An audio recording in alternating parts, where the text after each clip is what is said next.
Aujourd'hui, je pars à la rencontre d'Isabelle, céréale expat et céréale écrivaine. Après avoir vécu 6 ans à l'île Maurice, elle est désormais installée au Maroc depuis quelques années. Passionnée par l'aventure, elle me confie ce qui l'a portée lorsqu'à 32 ans, elle convainc sa famille de tout plaquer en France pour s'envoler vers une nouvelle aventure de vie. Non pas partir pour fuir quelque chose, mais partir pour grandir et découvrir. Nous revenons avec elle sur son parcours et son processus d'écriture de ses 3 livres Depuis l'étranger, un projet personnel certes, mais guidé par l'amour et le soutien de ses proches. Bonne écoute. Bienvenue sur EcoExpat. Ici, je vous parle sans filtre des hauts et des bas de la vie à l'étranger en partant à la rencontre de Français qui ont décidé de sauter le pas. Ce podcast est votre coin pour découvrir des conseils, des échanges et pour mieux préparer votre départ. Allez, c'est parti! Bonjour Isabelle, bienvenue sur EcoExpat. Bonjour Sarah, je suis ravie d'être avec toi. Quand j'ai eu ta prise de contact, j'ai été aussi ravie de découvrir ton parcours puisque tu as écrit 3 livres et chaque livre est au sujet d'une expatriation que tu as vécue. Est-ce que tu pourrais nous rappeler, nous raconter quelles ont été les conditions de ta première expatriation à l'île Maurice ? Alors, on est arrivé en famille à l'île Maurice en 1999, au mois de mai. Donc, mon mari a trouvé un poste là-bas, un contrat d'1 an, normalement. Et puis, on a fini par s'installer 6 ans. Voilà, on est arrivé avec nos 3 enfants. Donc, j'avais un petit garçon de 2 ans et des jumeaux de 5 mois. Voilà le début de notre installation à Maurice, à Rivière-Noire. En fait, tu avais une trentaine d'années. Qu'est-ce qui s'est passé dans ta tête ? Qu'est-ce qui s'est passé psychologiquement pour que tu décides de créer un projet familial et de quitter la France pour aller vivre dans un autre pays ? Oui, alors déjà avec mon mari, on avait plus ou moins des rêves d'expatriation parce qu'on a travaillé, et lui et moi, au Club Méditerranée. Donc déjà, ça nous a donné un avant-goût d'une forme d'expatriation. Et puis, on est venu en vacances dans ma famille à l'île Maurice, puisque j'ai une cousine qui habite là-bas. On a adoré l'île Maurice. Et quand j'ai appris, alors que mon fils aîné n'avait que quelques mois que j'attendais des jumeaux, mon mari travaillait non-stop. On se voyait 15 jours tous les 2 mois environ. Et là, j'ai dit stop. Il faut qu'on trouve une solution, il faut qu'on parte et pourquoi pas l'île Maurice. Et voilà comment le projet a commencé. Alors, c'est très intéressant ce que tu dis parce que souvent, justement, il y a beaucoup de Français qui partent en se disant ma vie ne me convient pas en France, en fait, et ailleurs, je vais être plus heureux, je vais me sentir plus aligné. Sauf que, et donc il y a souvent cette phrase, je sais pas si tu en as entendu parler, mais en tout cas moi je la vois souvent circuler, qui dit partir, oui, mais pas pour fuir quelque chose. Et est-ce que tu as un commentaire là-dessus ? Est-ce que ça te parle ? Alors, déjà, pour moi, partir en expatriation, c'est d'un commun accord. Par expérience, les gens que j'ai rencontrés, quand, admettons, monsieur est muté et madame suit, mais n'est pas forcément d'accord, alors soit avec la destination, soit avec l'expatriation tout simplement. Là, souvent, c'est voué à l'échec. Il faut vraiment que le couple soit soudé dans cette démarche. Parce qu'il y en a un qui subit forcément si... Alors après, il y en a qui, une fois sur place, s'adaptent formidablement bien. Mais voilà, le point vraiment à retenir dans une expatriation, c'est que d'abord que l'expatriation soit préparée, réfléchie, et puis qu'elle soit en accord avec les deux. Enfin, franchement, je pense que c'est vraiment le b.a.-ba de l'expatriation pour moi. Et donc ça, je comprends bien que du coup, ça a été votre cas et c'est magnifique et c'est ce qui fait qu'aujourd'hui, vous en êtes déjà à votre 3e expatriation, mais on en reviendra plus tard. Quand tu es arrivée à l'île Maurice, est-ce que tu as été contente de ce que tu as trouvé ? Bon, tu connaissais déjà avant, mais est-ce que tu as eu des surprises ? Comment s'est passée ton intégration avec tes enfants, avec ton mari, etc. Alors, écoute, quand je suis arrivée à Maurice, donc mes petits avaient 5 mois, donc je ne te cache pas qu'il y avait pas mal de travail à la maison. Donc j'ai pris mon temps. Alors d'abord, j'ai trouvé une charmante petite nénenne qui s'appelle Sandra, avec laquelle je suis toujours en relation, on s'appelle souvent au téléphone, on pleure d'ailleurs parce qu'on se manque l'une et l'autre. J'avais une autre dame aussi qui s'appelait Ginette. Donc voilà, j'ai créé d'abord ce petit noyau. Je suis pas trop sortie parce que c'était compliqué avec des jumeaux plus un petit garçon de 2 ans de sortir. Il faut rappeler que c'était en 1999 et qu'il n'y avait pas de supermarché, enfin il n'y avait pas tout ce qu'on trouve maintenant. Donc on allait se promener en poussette à la Tour Martello. Enfin voilà, pendant un an, on va dire que je suis vraiment restée avec mes enfants et avec mon entourage proche.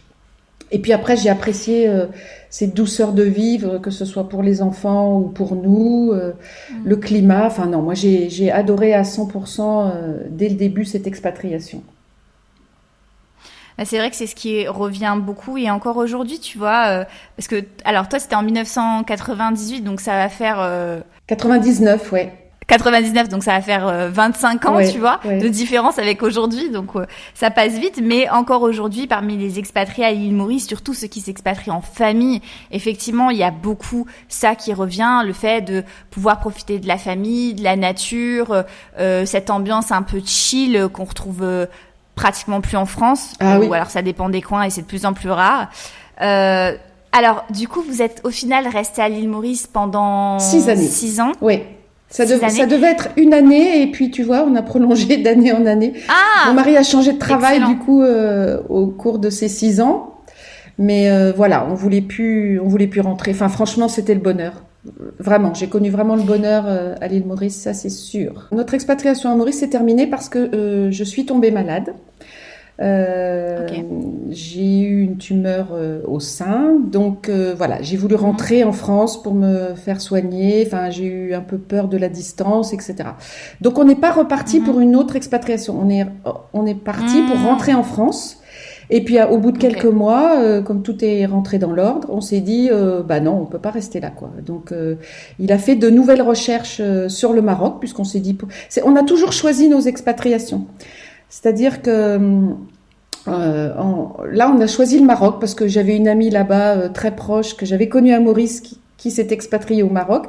Donc, on a choisi le Maroc un peu pour ça, pour la retrouver. Mais non, encore une fois, c'était choisi à 2, même à 5 là, parce qu'on a posé aussi la question aux enfants, même si leur décision ne dépendait pas que d'eux, mais on a quand même posé la question et on était tous les 5 prêts à repartir pour une nouvelle expérience marocaine. Mais c'est intéressant ce que tu soulèves comme point parce qu'effectivement, je pense que quand d'un coup il y a un repère comme la santé qui devient défaillant, même si c'est pour une courte période et qu'aujourd'hui tout va mieux et tant mieux, c'est vrai qu'on peut avoir 2 types de réactions, je pense. Il peut y avoir les personnes qui, au contraire, ça leur fait peur et même après les soins, ils décident de rester en France parce que tout fait peur et qu'on a envie d'être dans un système de santé qui soit optimal, même si les autres systèmes de santé dans les autres pays n'ont pour certains rien à envier à la France. Mais toi, au contraire, tu vois, la guérison, ça t'a fait ouvrir un nouveau chapitre et en fait, tu dis à ta famille, ben non, allez, go, on repart. C'est oui, exactement. Mais tu sais, c'est ce qu'on s'est dit tout à l'heure. Je pense que l'expatriation, c'est une maladie. Enfin, par expérience, nos amis, pas mal disent, c'est bon, on en a marre, on rentre, voilà. Et puis, on apprend 1 an après qu'ils sont repartis à Shanghai ou en Turquie ou... Voilà, je pense que c'est un manque. Je pense que, moi, quand je suis en France, je m'ennuie, je maîtrise tout, je connais tout, et l'expatriation, je trouve que c'est excitant. Tu dois découvrir, tu dois t'adapter. Je sais pas, il y a une espèce d'excitation dans la vie dont moi j'ai besoin. Et la plupart des expatriés, je sais pas ce que tu en penses.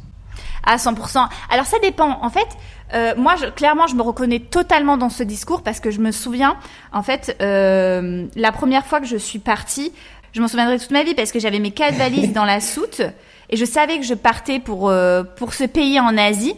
Mais je crois que c'est un des plus beaux jours de ma vie, en fait. Parce qu'effectivement, il y a une espèce de sentiment dans le ventre d'inconnu, d'adrénaline, de stress. C'est incroyable. Et c'est vrai que aussi, tu le décris très bien, et c'est ce que je comprends, c'est que à n'importe quel moment dans la vie, je veux dire, toi aujourd'hui tu as la cinquantaine et je le ressens dans ton discours que tu es toujours autant passionné, que tu as encore le feu, et peut-être je t'ai pas posé la question, mais que si dans 2-3 ans vous avez le projet de partir dans un autre pays, vous ferez. Et c'est ça qui est Et tu vois, on extraordinaire, pense je même trouve. déjà à notre retraite, on se dit, bon, à la retraite, il faudra trouver un pays sympa, bon, bien médicalisé, parce qu'évidemment, en vieillissant, on a des petits problèmes de Bien sûr, santé. c'est toujours important. Mais pour l'instant, on n'a pas le projet de faire la retraite, enfin, notre retraite en France, ça c'est une évidence. En fait, j'ai toujours été face à des gens, et qu'importe l'âge aussi, hein, des gens qui, c'était leur première expatriation, donc on appelle ça voilà, des primo-expats, et en fait qui se font pas du tout à la vie loin de la France et loin de leur famille. Et qui en fait se rendent compte que l'expatriation c'est pas pour eux en fait. Et donc ils rentrent et indépendamment du pays et indépendamment aussi des conditions de travail ou voilà des avantages que peuvent leur procurer leur travail, c'est qu'en fait c'est trop dur d'être loin de la France.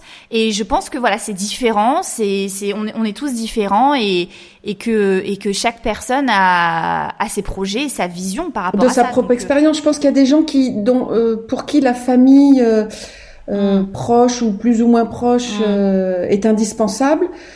Bon, moi, j'ai pas de frères et sœurs, j'ai mon papa, ma maman, voilà. Et je me dis, tu sais, j'ai des amis qui habitent en France.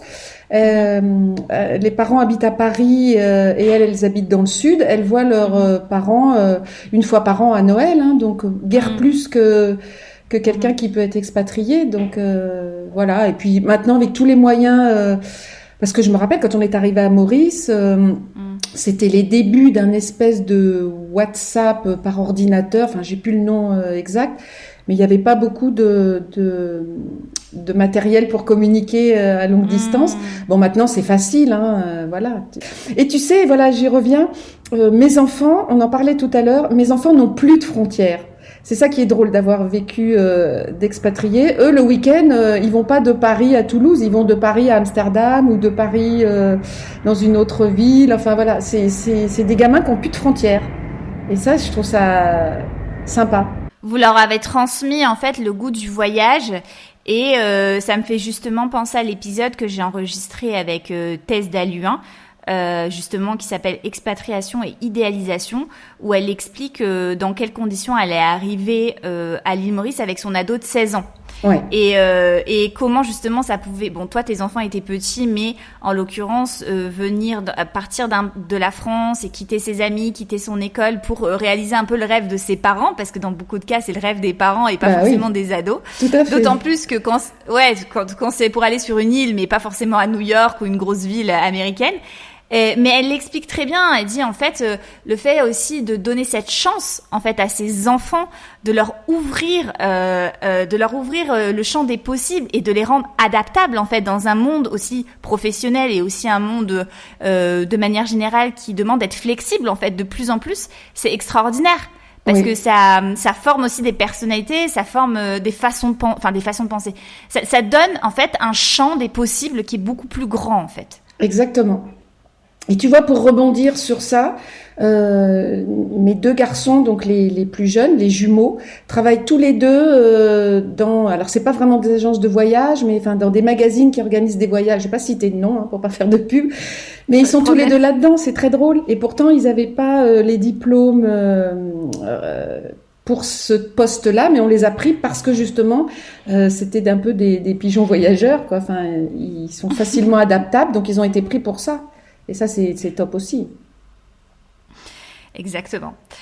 Alors du coup, pendant ces années d'expatriation et un peu, même s'il y a eu une pause en France, je comprends bien que la majeure partie de ton temps est accordée à ta famille. Je comprends que c'est très important pour toi et tu as bien raison et qu'on le ressent, tu vois. Donc comment tu parles de ta relation avec ton mari, de votre projet et aussi de tes enfants, il y a beaucoup d'amour et que c'est tellement indispensable pour faire face aux différentes épreuves de la vie.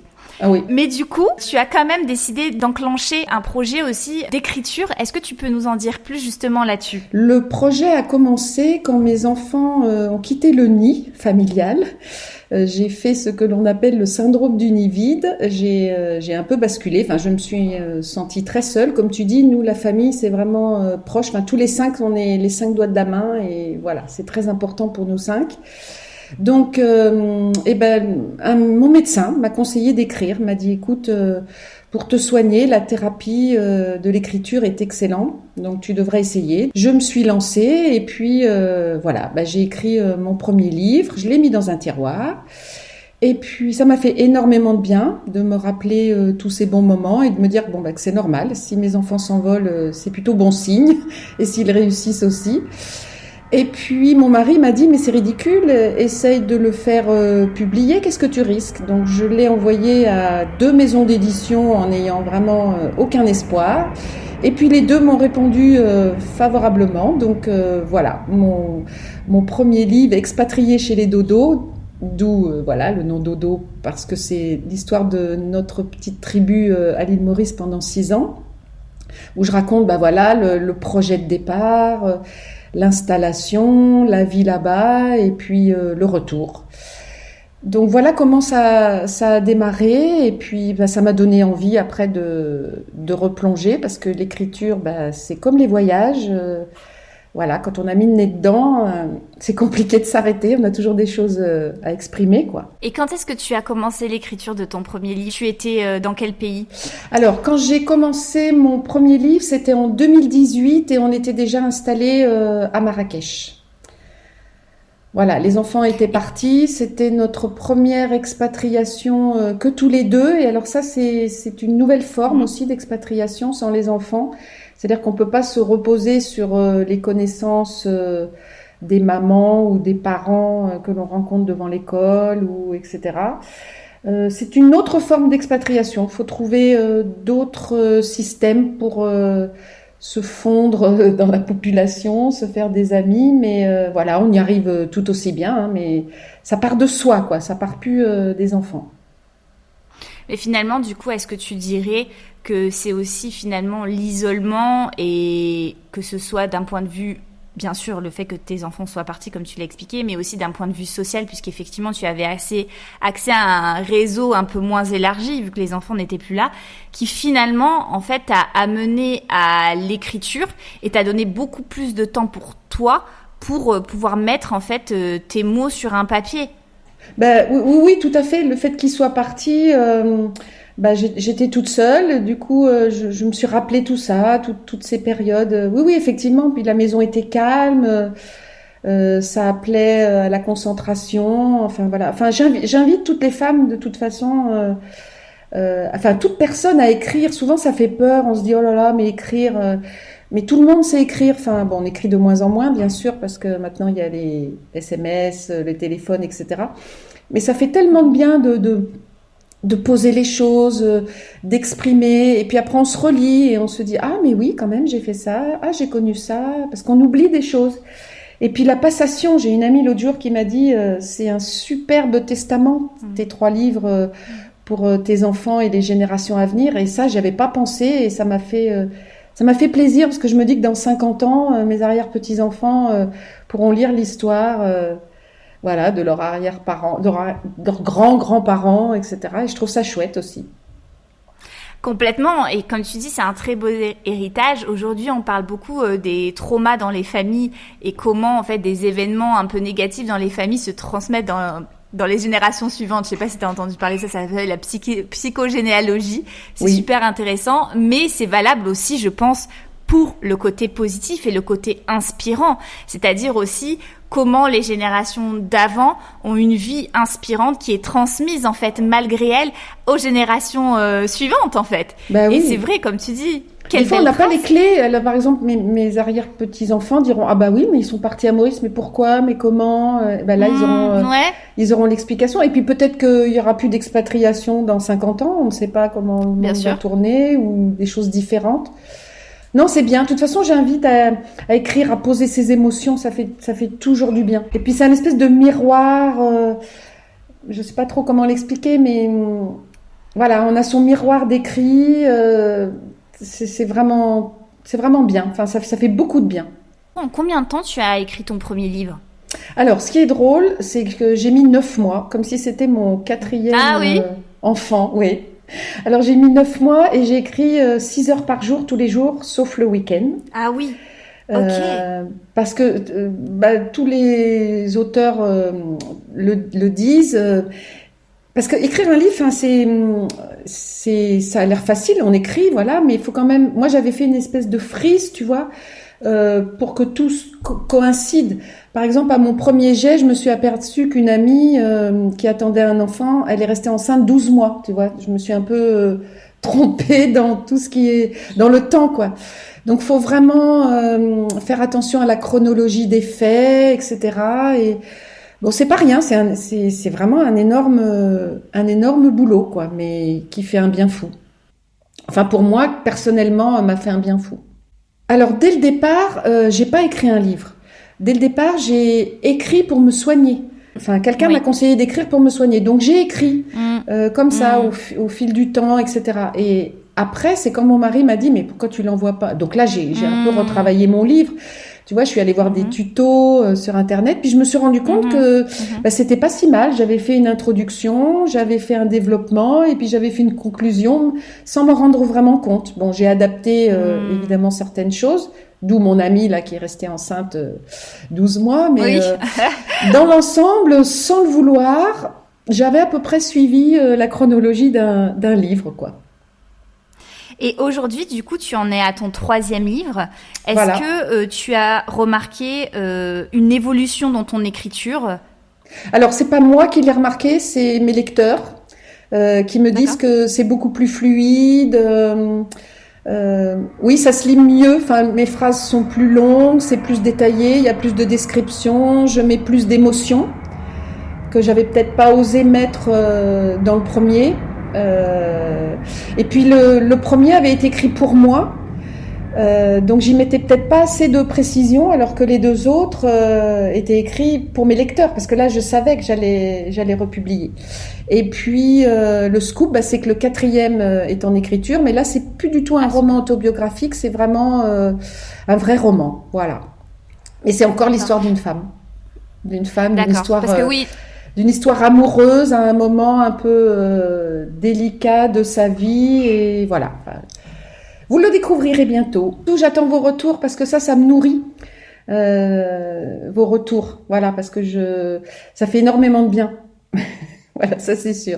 Ah avec plaisir, avec plaisir. Et du coup pour le 4e, est-ce que tu es passé par une maison d'édition aussi? Alors, toujours Amazon. Donc, le premier livre est sorti aux éditions Maya, pour ne pas le cacher. Et les distributeurs comme ça payent vraiment mal leur auteur. Donc ça. Alors, après, j'ai bien sûr pas écrit ce livre pour gagner de l'argent, on est bien d'accord. Mais un minimum, parce que je trouve que c'est un travail... Enfin voilà, c'est un travail de long terme, on y met tout son amour, etc. Et voilà, on n'est pas du tout rémunéré. Donc après, je me suis auto-éditée, comme ça j'ai choisi vraiment ma couverture, le dessin de la couverture, la calligraphie, la qualité du papier, le prix de mon livre, comment j'en ferai la promotion. Enfin, bon après c'est vraiment un boulot à plein temps parce qu'il faut promouvoir les livres. Mais voilà, je me sens beaucoup plus autonome et je fais comme j'aime, enfin ce que j'aime. Et mon livre me ressemble plus, je trouve. Et c'est vrai, en fait, comme tu le dis, aujourd'hui, en fait, on a des outils fabuleux. Enfin, je sais pas quand Amazon a mis en place ce système, mais le fait aujourd'hui de pouvoir s'éditer, c'est trop bien parce que en fait, on met à disposition du monde notre livre et on choisit nous-mêmes les conditions financières, quoi. Donc c'est super. Voilà, tout à fait. Et c'est entièrement gratuit. Tu te connectes, ça s'appelle KDP sur Amazon. Tu te connectes. Il t'envoie un fichier dans lequel toi tu mets ton fichier, le fichier de ton livre. Bon, après, il y a des mises en forme. Mon mari serait là, il te dirait oui, c'est compliqué. On y passe des heures pour les marges, etc., etc. Mais c'est très simple et c'est gratuit. Hein. Donc, tu mets ton œuvre sur ce système. Tu décides de ta couverture, de quelques petites choses, et puis après, voilà, quand les gens le commandent, il arrive chez eux. C'est magique, ça a un petit côté magique, mais vraiment facile. Donc n'hésitez pas, celles qui ont des envies de prendre la plume, super. À vous de jouer. Bon bah super Isabelle, je vais avoir une dernière question. Tu as décidé de partir en expatriation pour la première fois, tu avais 32 ans. Aujourd'hui, tu as 59 ans. Si tu avais la Isabelle de 32 ans devant toi, qui sent qu'elle a un besoin de partir de France, qui sent qu'elle a besoin de découvrir de nouvelles aventures, qu'est-ce que tu lui dirais ? Alors, je lui dirais qu'elle a bien eu raison. Même si les choix paraissent des fois difficiles parce qu'on laisse des choses, enfin j'en ai pas parlé, mais mon mari laissait un poste important, moi je laissais mon poste aussi, mais non, je lui dirais vous avez bien fait, aucun regret, vous avez rendu vos enfants heureux et épanouis. Et ben non. Et puis la jeune femme de 33 ans dirait à celle de 59, surtout ne t'arrête pas et continue, quoi. Vis tes rêves. La vie est courte. J'en ai eu une petite expérience, qui a failli me faire chavirer. Donc je me dis non, il faut foncer quand on a des rêves. Le plus gros regret, c'est de ne pas avoir fait ses rêves. Enfin, je trouve que à la fin de sa vie, tu vois, moi j'arrive un peu en bout de course, là, je me dis, j'aurais eu tellement de regrets à pas le faire. Non, suivez vos rêves, osez, voilà, c'est rien de plus beau. Merci beaucoup pour cette conclusion très inspirante, Isabelle. On pourra retrouver le lien vers tes livres en description de l'épisode. Sarah, je t'embrasse aussi et merci beaucoup. Si cet épisode vous a été utile, vous pouvez laisser un 5 étoiles sur Spotify, nous suivre sur Instagram et pour aller plus loin, télécharger notre quiz pour savoir si vous êtes prêt à l'expatriation. À bientôt!